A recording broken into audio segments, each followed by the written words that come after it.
I know it's fluid. I know all of that. I'm glad it's fluid. I think he's confused. It's fluid. It's fluid. It's fluid. Only recency bias, Batman. Because you done lost your mind. If it's so fluid, how are we not considering the Bills? You can come back because the list is fluid. You know how he gets away with all of it? It's fluid, man. It's fluid. You're biased, Jeff Saturday. You're biased. You can do what you need to do. It's your list. This list is banana. It's fluid. It's fluid. That's right. That's right. It's fluid, okay? It's fluid, but it don't matter. It don't need to be. It's time for Steven's A-List. My top 5 NFL teams following week 5. Y'all ready for this? Well, Are you ready for this? Let's get it on. Give me number 5, please. Put it up there for me right now. Bam! The Baltimore Ravens. Why? That brother Lamar Jackson. Yeah. Ain't he something special? That's what Keyshawn been saying. That's what Mina Khan's been saying. That's what everybody's been saying. And we see that cats are not dropping the football, and the defense is real. We'll ignore the first 2 weeks of the season. They did hold the Los Angeles Chargers to 6 points. Yes. I understand they had to make a West Coast trip or all across the country to the East Coast, playing at 10 a.m. in the morning their time. It was a little adjustment for them. They wasn't ready, but the bottom line is the Ravens handled their business. I got to put them at number 5. Give me number 4, please. Give it to me right now. The reigning defending Super Bowl champion, Tampa Bay Buccaneers. Why? We saw what Tom Brady has been doing. We see Antonio Brown coming on. We know Mike Evans, Chris Godwin, and the boys are there. Leonard Fournette is there. Got to come together, but the bottom line is 5-1. 5-1. I can't put them any higher than 4 when I got the blowout loss to the Los Angeles Rams. I'm holding that against them, but they still top 5. Let's go to number 3 on the list, please. Give it to me. Bam! The Rams. That's why I couldn't put the Bucs at number 3, because the Rams are there. You got Matthew Stafford handling his business. Granted, they got a virtual bye week. They went against the Giants. Yeah. You know what? There's going to go with that. We understand that. But Matthew Stafford slinging that football. Woods, Cooper Kupp, utilizing those brothers. We see what they're bringing to the table. I like what I'm seeing, and the defense is there. And Sean McVay and Matthew Stafford, clearly they made the right move by getting rid of Jared Goff. We can all admit that. They're number 3. Give me number 2 on the list, please. Give it to me right now. The Dallas Cowboys. Yeah. Why? Because you didn't expect me to be objective, but I am objective. Even though they were going against the New England Patriots, who are not what they used to be, in the end, the offense looks absolutely lethal. Dak Prescott is a candidate for league MVP. Trayvon Diggs is the defensive player of the year thus far, even though T.J. Watt is coming. The bottom line is when you look on both sides of the ball and what they're bringing to the table, you can't argue with this. And I'm telling you something else you can't argue with. Keyshawn, Jeff Saturday. Give me number 1, please. The Arizona Cardinals. Why? Because Kyler Murray is that dude. DeAndre Hopkins ain't even get loose yet. A.J. Green has been resurrected. The defense is opportunistic, and they are the lone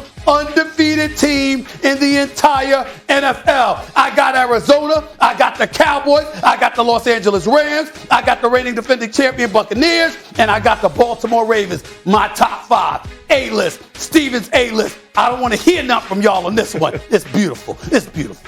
Floor's yours. It's actually a pretty decent list. Yeah, fine. This is what I would say, though. You're off Aaron Rodgers' Christmas list. All right, you go. Yes. Because what happened to the bad man? Yes. So here's my question. They're running the ball. If they're all signing up and they're all going to play each other, are you taking these QBs over your bad man? No, the list is fluid. No, it's fluid. It's fluid. You better jump in fluid. It's fluid. You just saw what Aaron Rodgers did. Yeah, he just did all this in Chicago. And Chicago, I own you. I still own you. You better stay on his good side. That's right. You better stay on his good side. Right. He needs to be up in this list somewhere. I would actually he got to come on first take. He got to stop doing this boy Pat McAfee all the time. He got to come on first take. I would actually take the Rams off, and I would put Green Bay up there. What? And I would yes, I would. I would just tell you, when I look at Green Bay Packers, when I look at them as a squad, I would put them up there. I just think when you start talking about QBs and what they can do, I like Matt Stafford. He's got to show me in the big time. Got to show me in the big time right now. But it's week 5, week 6 of the season. It's fluid. It's fluid. That's why I'm saying it's fluid. But I still got to put, as hot as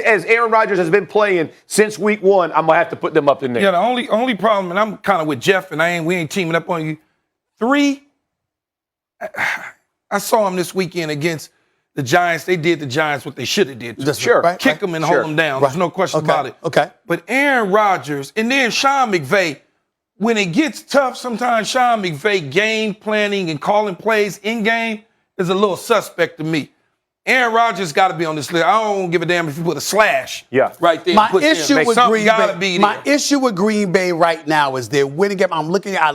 I thought about that. Okay, because I can't move the Bucs. I got to give the Ravens their props. But when it came to the Packers, all I was thinking about was the week before. It took you overtime to take Cincinnati out, and then it's week to week. What are you doing the week before? And then this week, this team that you got number one struggled against Jacksonville to the end. I understand that, but they're undefeated. But what I'm saying to you is, I'm looking at them and I'm saying, all right, that bad man throwing for under 200 yards. He's throwing dimes when he needs to, no question about it. But it's not like he's been prolific. He hasn't had to be. They're running the ball. You just don't like him running it. That's what you're basically saying. And at number 5, you question the Ravens.